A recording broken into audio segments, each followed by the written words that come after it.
बिस्मिल्लाहिर्रहमानिर्रहीम। फ़हीम महबूब आपसे मुखातब है।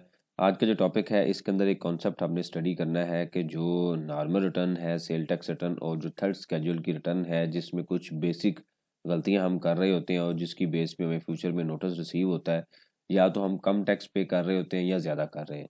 तो एक लॉजिकल कॉन्सेप्ट है, उसको हमने स्टडी करना है। तो ये आपके सामने मैंने एक एग्जाम्पल ली है। एक प्रोडक्ट है, जो प्रोडक्ट ए है फॉर एग्जाम्पल, उस प्रोडक्ट की जो प्राइस है वो 1 लाख है और 17% उस पर जीएसटी है, और टोटल जो वैल्यू बनती है वो 1,17,000 है।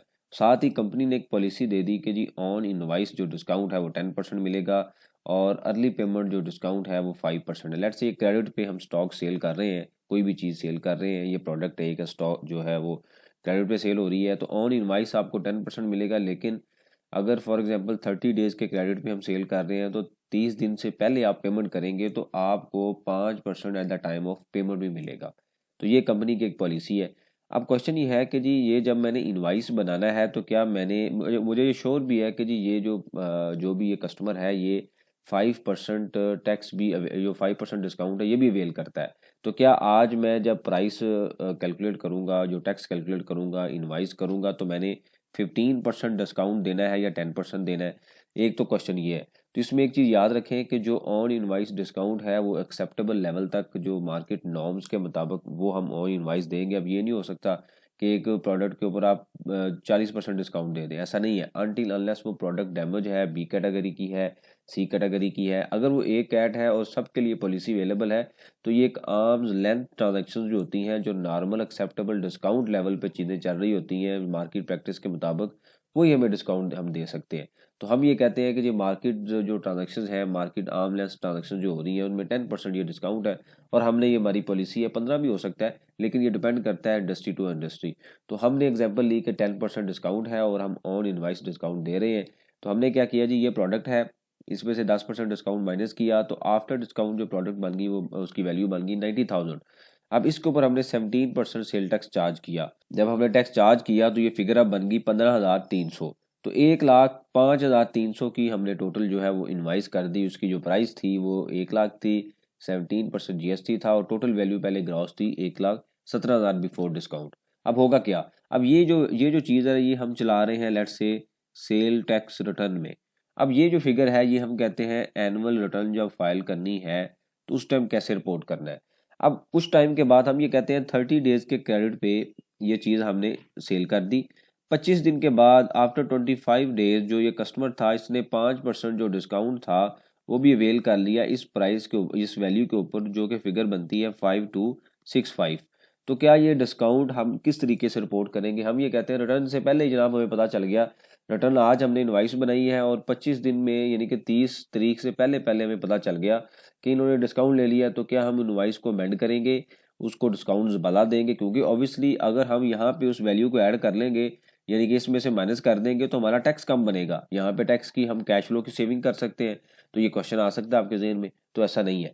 रूल ये कहता है कि जो डिस्काउंट आप ऑन इनवाइस दे रहे हैं वही at the time of invoice आप माइनस कर सकते हैं, और जो बाद में डिस्काउंट जा रहा है इनवाइस बनने के बाद वो सारे का सारा जीपी के बाद यानी ग्रॉस प्रॉफिट के बाद एक्सपेंस होता है कॉन्ट्रेक्चुअल डिस्काउंट का या अदर डिस्काउंट का या पॉलिसी डिस्काउंट का। तो वहां पे वो माइनस होगा। अब वो कैसे होगा? अब जैसे यहाँ पे हमने देखा कि सेल टैक्स रिटर्न है, यहाँ पे हम एनुअल रिटर्न फाइल करने लगे हैं। यहाँ पे हमने देखा कि हमारी जो सेल आफ्टर डिस्काउंट कितनी बनती है, 90,000। हम लेट्स से अज्यूम करते हैं कॉस्ट ऑफ सेल हमारी 70,000 है, जीपी हमारा है 20,000। उसके बाद हमने 5% जब अर्ली पेमेंट दिया तो ये बन गई 5265 की फिगर, जो कि आफ्टर डिस्काउंट हमने माइनस की है। तो इसका मतलब ये हुआ कि अगर हम इस तरीके से इस रूल को फॉलो करते हैं या कर रहे हैं या नहीं कर रहे तो हमें फॉलो करना चाहिए। तो हमारी जो सेल होगी, यहाँ पे हम लेट्स से हम लिखते हैं कि सेल रिकंसलेशन बनाते हैं, और यहाँ पे हम लिखते हैं कि value as per sale tax return और वैल्यू एज पर बुक्स या एनुअल रिटर्न यानी कि सॉफ्टवेयर या एनुअल रिटर्न। तो सेल टैक्स रिटर्न में कितनी वैल्यू आ रही है, 90,000। चूंकि हमने ये रूल फॉलो किया है तो हमारी जो बुक्स में वैल्यू आएगी वो भी कितनी आएगी, 90,000। तो यहाँ पे हम लिखते हैं डिफरेंस। तो डिफरेंस कितना होगा, नील। अगर for example cell tax return में हम ये कहते हैं कि जी हमारी जो वैल्यू है ना वो ये माइनस करने के बाद आती है, यानी कि ये भी फिगर हमने माइनस करके वो रिपोर्ट की क्योंकि टैक्स कम है। तो अकाउंट्स के अंदर हम यहाँ पे वैल्यू टोटल ये शो कर रहे हैं, और बाद में डिस्काउंट माइनस कर रहे हैं, तो यहाँ पे हमारे पास एक डिफरेंस कैरी हो जाएगा कितनी अमाउंट का, 5265 का।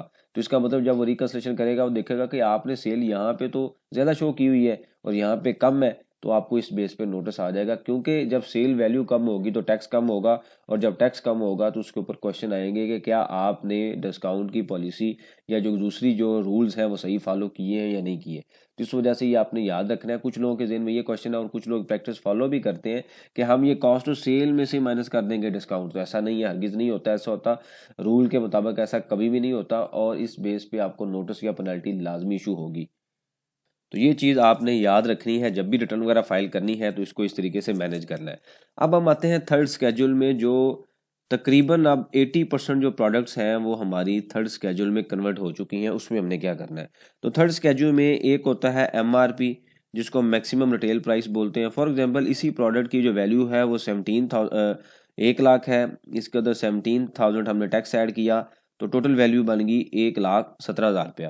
ठीक है, अब ये जो वैल्यू है हम ये कहते हैं कि जी ये वैल्यू किसके ऊपर प्रिंटेड है, बॉक्स के ऊपर प्रिंटेड है, या जो प्राइस का लेबल है उसके ऊपर ये प्रिंटेड प्राइस होती है। जैसे आप मार्केट में जाते हैं, कोई थर्ड स्केड्यूल की आइटम परचेज करते हैं तो उसके ऊपर प्राइस प्रिंटेड होती है, क्योंकि ये जो टैक्स है at the time of manufacturing, जो मैन्युफैक्चरर है फैक्ट्री में ही पे कर देता है, बाद में सप्लाई चेन ने सिर्फ इनपुट और आउटपुट की एडजस्टमेंट करनी होती है। लेकिन अब इसमें होता क्या है, इसमें जब सेल टैक्स रिटर्न हम फाइल करते हैं तो उसमें दो तरह की वैल्यू आ रही होती है। अगर हम यहाँ पे मैं आपको रिटर्न का फॉर्मेट भी दिखाऊं तो यहाँ पे देखें लिखा हुआ है value of sale tax, value of sale excluding sale tax, और एक आ रहा है फिक्स स्लैश नोटिफाइड वैल्यू या रिटेल वैल्यू। ठीक है, अब इन दोनों का मतलब क्या है, ये प्राइस बॉक्स पे प्रिंटेड है और आपको 10% डिस्काउंट मिलता है फॉर एग्जांपल, तो ये टैक्स तो फिक्स है, टैक्स तो अब चेंज नहीं होने वाला क्योंकि ये रूल है। तो 10% डिस्काउंट 1 लाख पे हमें मिला तो ये बन गया 90,000। उसके बाद ये 17,000 तो फिक्स रहा, यानी कि ये अब इसके ऊपर 90 के ऊपर चार्ज नहीं होगा, तो जो फिगर हमारे पास आ गई वो 1,07,000 रुपये आ गई। अब ये जो 90,000 है, अगर हम इसकी एग्जांपल बनाएं, इसकी अब ये जो प्रोडक्ट है ये फॉर एग्जांपल एक मिस्टर ए ने सेल की और मिस्टर बी ने परचेज कर ली। ठीक है, मिस्टर बी के पास अब बॉक्स के ऊपर प्रिंटेड प्राइस है 1 लाख, तो अब उनके पास कितना मार्जिन अवेलेबल है, 10,000 का। तो 10,000 का मार्जिन है, और अक्सर जब हम मार्केट में जाते हैं तो कोई भी चीज़ लेते हैं, मेडिकल शॉप पे जाते हैं, किसी भी जगह पे, तो वो प्राइस के ऊपर कैलकुलेशन करने के बाद 2-4% फर्दर आपको डिस्काउंट देते हैं। तो वो कहाँ से देते हैं, वो इस मार्जिन से देते हैं आपको। फॉर एग्जांपल इन्होंने ये जो प्रोडक्ट परचेज की 90,000 की, और जब सेल की तो वो ये लेट से हम जूम करते हैं, ये इन्होंने सेल कर दी कितने की, 95,000 की। तो 17,000 तो वही रहा क्योंकि प्रोडक्ट यहाँ पे टैक्स पे हो चुका है। तो ये टोटल जो वैल्यू आती है यहाँ पे 1,12,000 रुपये की जो प्राइस है वो यहाँ पे आ गई टोटल। अब फिक्स जो हमने यहाँ पे रिटर्न में भी देखा है कि यहाँ पे लिखा हुआ है दो वैल्यू है, तो किस जगह पे हमने कौन कौन सी वैल्यू लिखनी है, ये बड़ा टेक्निकल पॉइंट है। अगर ये सही तरीके से फाइल नहीं होगी तो आपकी रिटर्न भी सही नहीं फाइल होती, प्लस जो एनुअल रिकन्सिलेशन है जो सेल्स की या बुक्स की वो भी ठीक नहीं होती। तो अब हम क्या करेंगे, हम ये देखेंगे जो हमारी फिक्स और नोटिफाइड प्राइस है वो तो यही लिखेगी, एक यही देगी 1 लाख रुपया। तो हमने फिक्स और नोटिफाइड में कितना लिख दिया, 1 लाख रुपया, और जो टैक्स कैलकुलेट होगा इस प्राइस पे कैलकुलेट होगा, जो कि फिगर बन गई 17,000। मतलब रिटेल प्राइस वही रहेगी क्योंकि इनपुट आउटपुट की एडजस्टमेंट है, जितना हमें इनपुट मिलेगा उतना ही हमें आउटपुट चार्ज करना है। लेकिन जो हमारी एक्चुअल में सेल है वो कितनी है, 95,000 की। तो यहाँ पे हम क्या लिखेंगे, जो वैल्यू एक्सक्लूडिंग सेल टैक्स में 95,000। इसका मतलब ये हुआ, अभी हम इसी एग्जांपल को वहाँ पे आईरिस पे जाके देखते हैं। फॉर एग्जांपल हम यहाँ पे लिखते हैं कि जनाब एक सेलर है, उनका आईडी कार्ड हम कोई भी यहाँ पे मेंशन करते हैं। मेरे पास ये चूँकि मास्टर लॉगिन है तो मैं कोई भी एक कंपनी सेलेक्ट करता हूँ। उसके बाद मैं कहता हूँ सेल है ये, मैं यहाँ पे कोई आईडी कार्ड मेंशन करता हूँ, ये नाम फॉर एग्जांपल आ गया। उसके बाद मैं इनवाइस टाइप लिखता हूँ तो सेल इनवाइस है, फिर मैं इनवाइस लिखता हूँ, लेट्स से ये इनवाइस नंबर है। उसके बाद मैं डेट सेलेक्ट करता हूँ तो ये मेरे पास 30 नवंबर की, लेट्स से हम अगर नवंबर की रिटर्न फाइल कर रहे हैं तो मेरे पास 30 नवंबर आ गया। उसके बाद मैं ये सिलेक्ट करता हूँ, पंजाब से मैंने सेल कर रहा हूँ, पंजाब में मैंने दी हैं चीज़ें। सेल टाइप में मैं क्या सिलेक्ट करता हूँ, पहले वाले केस में जो हमने एग्जांपल देखी वहाँ पे स्टैंडर्ड रेट आएगा, यहाँ पे क्या हम लिखेंगे, थर्ड स्केड्यूल। तो मैंने यहाँ पे थर्ड स्केड्यूल सेलेक्ट कर लिया। उसके बाद एचएस कोड है, तो मैं कोई भी एचएस कोड सेलेक्ट कर लेता हूँ, लेकिन हमने ऑब्वियसली रेलिवेंट लिखेंगे। तो रेट 17% है। यूनिट ऑफ मेजरमेंट में मैं कुछ भी सेट सेलेक्ट कर लेता हूँ। लेट्स से मैंने एक क्वांटिटी सेल की है। अब यहाँ पे हम कौन सी वैल्यू लिखेंगे, जैसे हमने इस एग्जांपल में देखी कि मेरे लिए क्या सेल है, तो मुझे जब हम प्रॉफिट लॉस बनाएंगे तो हम ये कहेंगे 95,000 मेरी सेल है यानी कि रिटर्न में, और मेरी कॉस्ट कितनी है 90,000, वो कौन सी है जो ये आ रही है। तो मेरा जीपी कितना हो गया 5,000। मतलब ये है कि मुझे 10,000 डिस्काउंट मिला था, उसके 2 पोर्शन मैंने कर लिए, 5% मैंने जीपी रख लिया, 5% मैंने कस्टमर को दे दिया, तो मेरे लिए जीपी कितना हो गया 5,000। तो अब मेरी सेल प्राइस क्या निकलेगी 95,000। तो कुछ केसेस में, बल्कि मैंने देखा है कि मैक्सिमम प्रैक्टिस ये फॉलो की जाती है कि दोनों केसेस में जो वैल्यू है वो 1 लाख लिख दी जाती है। अब होता क्या है कि अगर दोनों केसेस में यानी कि यहाँ पे 95,000 हमें लिखना चाहिए था और यहाँ पे भी हम 1 लाख लिख दें और एक्चुअल में हमने 95,000 की सेल की है, तो होता क्या है कि इस केस में ये एक तरफ वैल्यू चल रही होगी सेल टैक्स रिटर्न का, और एक तरफ हमने लेट से बनाई है बुक्स ऑफ काउंट्स हमने बनाए हैं। ठीक है, तो सेल टैक्स रिटर्न में तो वैल्यू आनी है वही 1 लाख रुपया। ठीक है, और यानी कि फिक्स पे हम लिख देंगे, फिक्स और नोटिफाइड पे हम लिखेंगे 1 लाख रुपया। और उसके बाद लेट से जो दूसरा वैल्यू वाला पोर्शन है वहां पे भी हम 1 लाख लिखते हैं।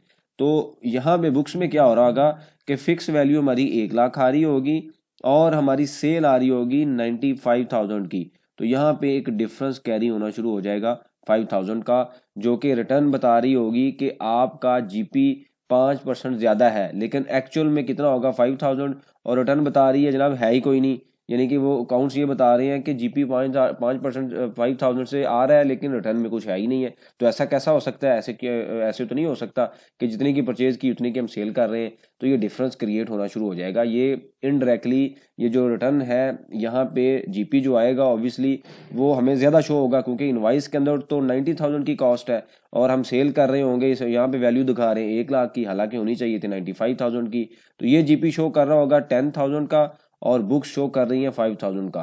तो ये दोनों के दरमियान एक डिफरेंस कैरी होगा 5,000 का, और जिसमें ये होगा कि रिटर्न का जीपी 5,000 से ज़्यादा है और काउंट्स का कम है, जिसकी बेस पे क्वेश्चन आएगा। और ये क्वेश्चन 100% आ रहे हैं, अभी काफ़ी लोगों को इस चीज़ पे नोटिस आए हैं कि आपने दोनों चीज़ें आप आम तौर पे हम ये कहते हैं, हमारे ज़हन में ये है कि जनाब फिक्स और रिटेल प्राइस दोनों सेम है, वैल्यू भी सेम है, थर्ड स्केड्यूल में बस इनपुट आउटपुट की एडजस्टमेंट लेनी है। तो ऐसा नहीं है। वो इस केस में चूंकि टैक्स ही फिक्स पे कैलकुलेट होता है तो हमने फिक्स पे वैल्यू लिखनी है, लेकिन सेल तो जो वैल्यू हमारी है आफ्टर सेल टैक्स वो हमने लिखनी है जो एक्चुअल में हम दे रहे हैं। अब एक तो ये है कि हमारा इनवाइस भी मैच नहीं होगी, इनवाइस पे हम दिखा रहे हैं 95,000, रिटर्न पे दिखा रहे हैं 1 लाख।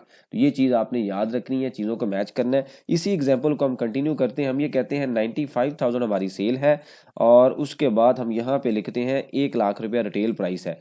तो यहाँ पे आप देखें तो टैक्स किस पे कैलकुलेट हुआ 1 लाख पे, यानी कि 95 पे कैलकुलेट नहीं हुआ। ये कस्टमर चूंकि अनरजिस्टर्ड है और थर्ड स्केड्यूल में आपको पता है कि फर्दर टैक्स चार्ज नहीं होता, तो ये हमने फर्दर टैक्स खत्म कर दिया। उसके बाद एसआरओ वगैरह इसमें कोई सिलेक्ट नहीं करना हमने। ठीक है, और इसी तरीके से हम इसको सेव आइटम पे क्लिक कर देंगे और हमारी जो इनवाइस है वो आप देखेंगे तो नीचे सेव हो जाएगी। अब जब सेव होगी तो आप देखें तो 2 वैल्यू आपके पास आ रही है। एक आ रहा है वैल्यू, पहले नंबर पे वैल्यू सेल्स, ये जो फिगर आपके सामने है value sales excluding sale tax, और फिर आ रहा है सेल टैक्स, और फिर उसके बाद आगे थोड़ी सी आगे यहाँ पे वैसे वो नहीं शो करता, और लेकिन जब ये आ रहा बल्कि फिक्स एंड रिटेल पे आ रहा है 1 लाख रुपया, तो इसका मतलब टैक्स किस पे कैलकुलेट हुआ 1 लाख पे, और हमारी सेल कितनी है 95,000। तो इस तरीके से आपने इनको लेके चलना है ताकि आप फ्यूचर के अंदर जो नोट्स हैं उससे बच सकें।